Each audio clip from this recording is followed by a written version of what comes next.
তনুশ্রী চলে এসেছে একটা নতুন ভিডিও নিয়ে। আর আজকে যাকে নিয়ে কথা বলতে এসেছি সে হচ্ছে none other than আমাদের ওয়াইটির খ্যাকশিয়াল। তো খ্যাকশিয়ালের একটা ভিডিও দেখলাম যেখানে ও জ্ঞান দিতে বসেছে। তোমরা রিসেন্ট জানো যে আমাদের টিয়াকে নিয়ে টিয়া একটা ভিডিও রিসেন্ট করেছে যে ওয়াইটির দিদি বলে সুতপাকে সম্বোধন করে একটা ভিডিও করেছে এবং সেখানে সুতপাকে ও বলেছে যে সুতপার মাতৃহীনতা নিয়ে যে কমিউনিটি পোস্টে যে ভিডিওটা দিয়েছিল সেই ভিডিওটা দেখে মানে সেখানে যে মাতৃহীনতার কথা বলা হয়েছে সেটা টিয়া দেখেনি এবং সেই জায়গাটা দেখেনি। বাদ বাকি ওই ভিডিওটার মধ্যে যা কিছু বলেছে সেগুলো শুনেছে এবং ওর ভালো লেগেছে, তাই টিয়া সেই ভিডিওটা কমিউনিটিতে শেয়ার করেছে আমাদের শিয়ালে। এবং সেই ভিডিওটা দেখার পরে সুতপা একটা ভিডিও করেছিল এবং তারপরে সেখানে কি কি কথা হয়েছে। তো এবার আমাদের শিয়াল বলতে বসেছে যে সুতপা হচ্ছে এমন একজন কন্টেন্ট ক্রিয়েটার যার কথার কোনো মানে 1 পয়সারও দাম নেই। কেন দাম নেই না, তোমরা দেখেছো যে রিসেন্ট সুতপা বলেছিল যে ওর সমালোচনার চ্যানেলে ও আর সমালোচনার ভিডিও করবে না, সেখানে গান দেবে, সেখানে ওর ব্লগিং চ্যানেল থেকে কখনো কখনো কমেন্ট তুলে নিয়ে এসে সেগুলো নিয়ে আলোচনা করবে, ও লাইভ করবে, ও গানের ভিডিও দেবে এবং সেই জায়গায় দাঁড়িয়ে ও সমালোচনার ভিডিও দেবে না। যদি কখনো মানে চীনার যদি প্রয়োজন হয় চীনার পাশে ও দাঁড়াবে এবং চীনার হয়ে ও বক্তব্য পেশ করবে, সেখানে চীনার বিপরীতে যারা দাঁড়িয়ে রয়েছে তাদের নিয়ে কোনো কথা বলবে না, শুধুমাত্র চীনাকে নিয়েই কথা বলবে। এই ধরনের একটা ভিডিও ও করেছিল। এবার যথারীতি শিয়াল বসে পড়েছে টিয়ার এই ভিডিওটা নিয়ে। সুতপা যখন কালকে একটা ভিডিও করেছে, করেছে বলতে গেলে করতে বাধ্য হয়েছে, কারণ টিয়া সেখানে সুতপাকে ওয়াইটির দিদি বলে সম্বোধন করেছে এবং বলেছে যে কিছু কিছু ক্ষেত্রে মিথ্যা কিছু অ্যালিগেশন সুতপার গায়ের ওপরে চাপিয়ে দিয়েছে। সেখানে সুতপা বলেছে যেমন কি মিথ্যা অ্যালিগেশন চাপিয়েছে যে না মানে সুতপার জন্য সুতপা আজকে ভিডিও করার জন্য ওর বাচ্চাকে কেউ টাকা দিচ্ছে না এবং যারা টাকা দিয়েছে তারা ওর কাছ থেকে টাকা ফেরত চাইছে।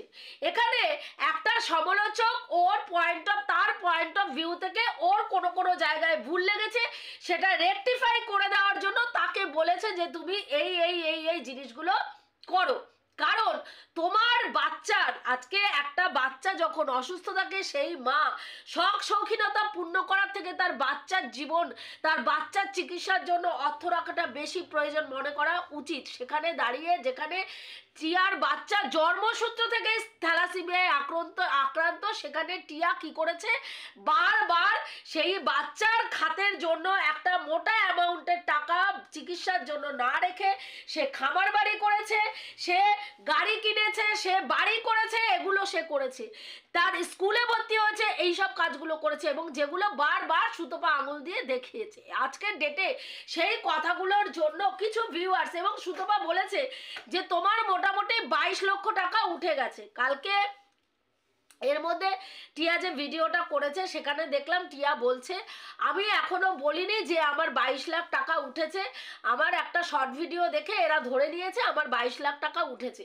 তা টিয়া বলছে আমার কত টাকা উঠেছে আমি তার মানে তোমাদেরকে মানে বলবো কত টাকা উঠেছে। তা সেখানে সুতপা বলেছে তোমার বাকি 22 লক্ষ টাকা যদি উঠে থাকে আর বাকি টাকা যেটা সেটা তুমি মানে তোমার গাড়ি এবং গাড়িটা বিক্রি করে দিতে পারো, তোমার যে জায়গা জমি আছে সেগুলো তুমি বন্ধক দিয়ে একটা লোন নেওয়ার ব্যবস্থা করতে পারো, থ্যালাসেমিয়ার মানে পেশেন্টদের জন্য বিভিন্ন এনজিও রয়েছে যারা টাকা লোন দেয়, টাকা সাহায্য করে, তাদের সঙ্গে যোগাযোগ করতে পারে, এগুলো বলেছে। এগুলো সুতপার অন্যায় হয়েছে।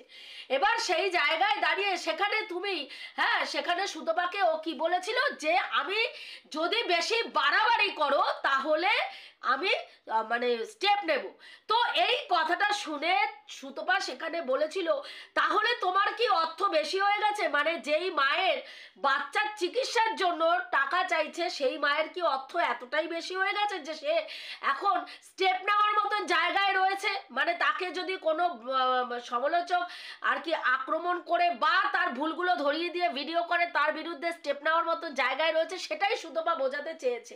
এবং সেই জায়গায় দাঁড়িয়ে সুতপা বলেছে তাহলে তোমার টাকার দরকার নেই। তো এবার সেখানে গিয়ে লোকরা গিয়ে অনেকে কমেন্ট বক্সে গিয়ে লিখেছে যে তোমাকে মানে তারা যা টাকা দিয়েছে সেই টাকাগুলো ফেরত দেওয়ার কথা বলেছে। এবার সেইটা নিয়ে তুমি পুরোপুরি দমে সুতপার উপরে দোষ চাপিয়ে যে একটা ভিডিও সুতপা করেছে বলে তোমার বাচ্চার কাছ থেকে সবাই টাকা পয়সা চাইছে। এবার শিয়াল কি বলছে? শিয়াল বলছে যে এক তো তোর কথার কোনো দাম নেই, তুই এগুলো বললি, কিন্তু তুই টিয়াকে নিয়ে ভিডিও করতে বসলি। কেন বসলো? কেন বসবে না? যেখানে তার একটা সমালোচনার চ্যানেল, আজকে আমরা সবাই জানি যার যেই চ্যানেলটা থাকে, আজকে গানের যাদের চ্যানেল তারা যদি গানের চ্যানেলে সমালোচনা দেয় সেই সমালোচনা কিন্তু দেখতে আসবে না, রিচ পাবে না সেই ভিডিওটা। আবার একটা সমালোচনার চ্যানেলে যদি কেউ গান দেয় সেখানেও সে রিচ পাবে না, এটাও স্বাভাবিক ব্যাপার। সেই জায়গাতে দাঁড়িয়েও তারও কিন্তু ভিডিওটা মানে সেখানে দাঁড়িয়ে আজকে সুতপার যে সমালোচনার চ্যানেল প্রায় মানে পুরো 33,000-এর একটি চ্যানেল, সেই চ্যানেলটাকে সুতপা আজকে খামখেয়ালি পনা করে নষ্ট করতে পারে না। সেখানে যদি সে মনে করে যে ভদ্র সভ্যভাবে মানে ভিডিও দেবে, আই মিন কোনো গালিগালাজ না করে মানে সমালোচনা যেরকমভাবে সমালোচনা করা উচিত তার এই মুহূর্তে মনে হচ্ছে, সেটা যদি সে মনে করে অবশ্যই দেবে। তুই এখানে ঠিক করে নিশ্চয়ই দিবি না যে সুতপা তার সমালোচনার চ্যানেলে সমালোচনা করবে না। এবার তুই বলছিস সেলফ রিয়ালাইজেশন। সুতপা বলেছে যে টিয়া সেলফ রিয়ালাইজেশন থেকে সুতপার কাছে ক্ষমা চায়নি। সেলফ রিয়ালাইজেশন কি? কোনো জিনিস যদি আমরা নিজের অন্তর থেকে কারো কাছে ক্ষমা চাই, কোনো ভুল করার পরে যদি নিজে রিয়েলাইজ করে নিজের অন্তর আত্মা থেকে তার কাছে আমি ক্ষমা চাই, কারো প্ররোচনায় না, নিজে ক্ষমা চাই, হ্যাঁ, তাহলে নিজে উপলব্ধি করে ক্ষমা চাই, তাহলে সেটাকে বলা হয় সেলফ রিয়ালাইজেশন। এবং সেই জায়গায় দাঁড়িয়ে সুতপা বলেছে টিয়াকে এই কথাটা, কারণ টিয়া কিন্তু মানে ভিডিওতে টিয়ার কথাতে বোঝাই গেছে যে টিয়া সুতপার কাছে ক্ষমা চায়নি। সুতপা মানে ভিউয়ার্সরা গিয়ে ওকে বলেছে, টিয়াকে বলেছে বলে কমেন্ট করেছে, সেই কথা শুনে ওর মনে হয়েছে যে ওর বাচ্চা না হওয়ার জায়গাতে মানে শিয়াল অ্যাটাক করেছে, সেই জায়গায় দাঁড়িয়ে ও সেই জায়গাটা ভিডিওটা ভালো করে দেখেনি, তাই জন্য ওর এই ভুলটা হয়েছে এবং সেই জন্য সুতপার কাছে ক্ষমা চেয়েছে যে ওই জায়গাটা কারো দুর্বল জায়গায় আঘাত লাগানো উচিত না। এবার শিয়াল বলছে টিয়া খুব ভালো করেছে, ক্ষমা চেয়েছে, কিন্তু সেলফ রিয়ালাইজেশন টিয়ার নেই। টিয়ার সেলফ রিয়ালাইজেশন হয়নি, সুতপা বলেছে, কিন্তু সুতপার কি সেলফ রিয়ালাইজেশন হয়েছে? কারণ সুতপা একটা সময় এই যে আমাদের শিয়ালের মাকে বলেছিল শিয়ালের মা গণধর্ষিত হয়ে প্যারালাইজড হয়ে ঘরে পড়ে রয়েছে, তাকে গণধর্ষণ করা হয়েছে। তা বলছি তোর মাকে গণধর্ষণ করা হয়েছে বলেছে, কিন্তু কি জন্য বলেছে সেটাও তো দর্শককে বলা দরকার। যে তুই ওর শ্বশুরকে সুতপার শ্বশুরকে সুতপার সঙ্গে শুইয়েছিলিস, শ্বশুর নিচে লুঙ্গি পরে নামে যাতে টুক করে মানে বৌমার ঘরে ঢুকে গিয়ে টুক করে কাজ সেরে বেরিয়ে যেতে পারে। তোর ভিডিওতে তোর লাইভে বসে তোর ভিউয়ার্সরা তোকে কমেন্ট করছে, তুই সেটাকে উৎসাহিত করে সেই কমেন্ট পড়ে তুই আবার বলছিস, হ্যাঁ, তাহলে তোর কি সেলফ রিয়ালাইজেশন হয়েছে? আজকে টিয়াকে জ্ঞান দিতে বসেছে সুতপার সেলফ রিয়ালাইজেশন হয়নি, বাদ দে, সুতপার সেলফ রিয়ালাইজেশন নেই, আরে সুতপা তো মানুষই না। কিন্তু তোর কি সেলফ রিয়ালাইজেশন হয়েছে? সুতপা তোর বাচ্চার মৃত্যু কামনা করেছিল, কখন করেছিল? যখন দিনের পর দিন সুতপাকে পোক করে ওর বাচ্চার মৃত্যু কামনা করেছিলিস। গর্ভের বাচ্চা গর্ভেই মরবে, যতবার আসবে ততবার মরবে, তোর মানে পেটের বাচ্চা পেটেই মরবে, এই ধরনের কথোপকথন যখন বলেছিলিস ও উত্তক্ত হয়ে গিয়ে ওই ভিডিওটা করেছিল। এবং তারপরে তুই বললি আমি ওকে বাজা বলেছিলাম, আমার অন্তরাত্মা ঝাঁঝরা হয়ে গেছিল। মনে হয় না ভাই, মনে হয় না, বিশ্বাস কর, কারণ প্রতিদিন ও সন্তান না হওয়ার জায়গাকে পোক করে আঙুল তুলে বলিস, সেখানে মনে হয় কি যে তোর সেলফ রিয়ালাইজেশন হয়েছে? আমাদের একবারের জন্য মনে হয় না যে তোর সেলফ রিয়ালাইজেশন হয়েছে। সুতপা তোর বাচ্চার মৃত্যু কামনা করেছিল, তারপরে এসে সুতপা কান্নাকাটি করে একটা ভিডিও করে ক্ষমা চেয়েছিল। তারপরে সুতপা কিন্তু তোকে নিয়ে ভিডিও করেনি, তোকে সেদিন থেকে অ্যান্সার ব্যাক করা বন্ধ করে দিয়েছিল। কিন্তু তোর কি সেলফ রিয়েলাইজেশন হয়েছিল যে সুতপাকে সুতপার বাচ্চার মৃত্যু কামনা দিনের পর দিন করার পরে সুতপাকে নিয়ে আর নেগেটিভ ভিডিও করতে ইচ্ছা হয়েছিল? হয়নি। তারপরেও সুতপাকে তুই দুবার খুনির তকমা লাগিয়েছিস। তার বান্ধবীর সাথে তুই বলছিস তোর বান্ধবীর সাথে তোর যে সম্পর্ক, সেই সম্পর্কটা তার ছেলের সাথে তুই মানে শারীরিক সম্পর্ক করতে যখন চেয়েছিস তোর সেলফ রিয়েলাইজেশন হয়েছে। দেখ, এইসব কথার কোনো সত্যতা আমরা এখনো পাইনি। যেই ব্যাপারে সত্যতা পাইনি সেই ব্যাপার নিয়ে বলতে তো আমরা পারি না।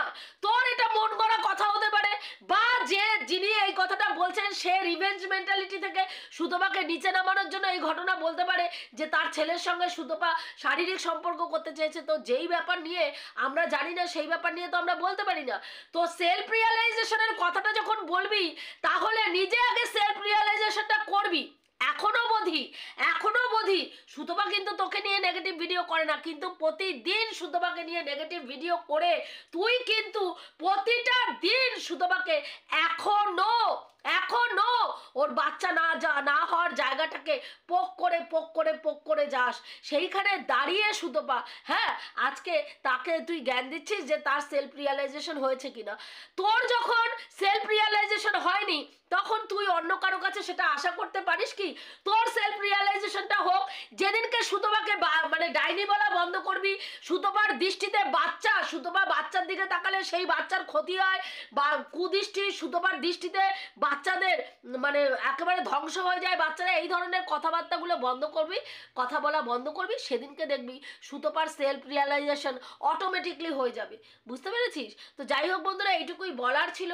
আমি যে কথাগুলো বললাম ঠিক বললাম কি ভুল বললাম অতি অবশ্যই কমেন্ট করে জানিও। রাখছি, দেখা হবে নেক্সট ভিডিওতে। প্রত্যেকে ভালো থেকো, তনুশ্রীদির পাশে থেকো। আর যদি ভিডিওটা ভালো লাগে লাইক কমেন্ট শেয়ার অবশ্যই করো।